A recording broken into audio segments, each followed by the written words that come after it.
I wouldn't say that migrants necessarily are a cost or a burden to the society. Obviously, if the society makes it easy to claim benefits without contributing, then people will do this. And the people who do it, they're home country nationals, nationals of the country, as well as immigrants. Basically, if you create perverse incentives, you will get perverse behavior. So what we need is we need to have welfare states which kind of make sure that people who fall on hard times are not left to starve to death or that are not necessarily left to be destitute, do not endure undue hardship. But we also have to make sure that people who can contribute end up contributing rather than abusing the system. And that there's a lot of people in any country who are taking advantage of perverse incentives created in the system, essentially by free riding on others. And some of them are migrants, many of them are natives. So in that respect,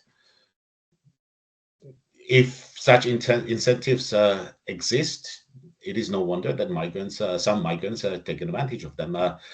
What is more important is basically we need to look at the characteristics that people have, migrants or not, and how much they contribute. And in that respect, there's a lot of migrants who do make a contribution. And as you said a little while ago, one advantage of migrants is you get people who have done their education in another country, whose training was paid by another country's taxpayers. Yeah. But then they move to this country, and this country gets the benefits, collects the fruits of that training and education. Yeah. And that is an important positive contribution that migrants make. And a lot of migrants are actually fairly highly skilled.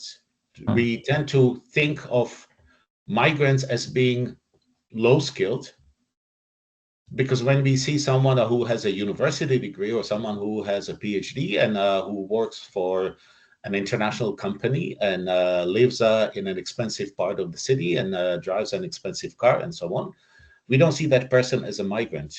We would call that person an expat. So we will never say that an expat works in a warehouse or in a fast food shop. But if you go to a bank, you would see a lot of people that you would call expats, or an investment bank.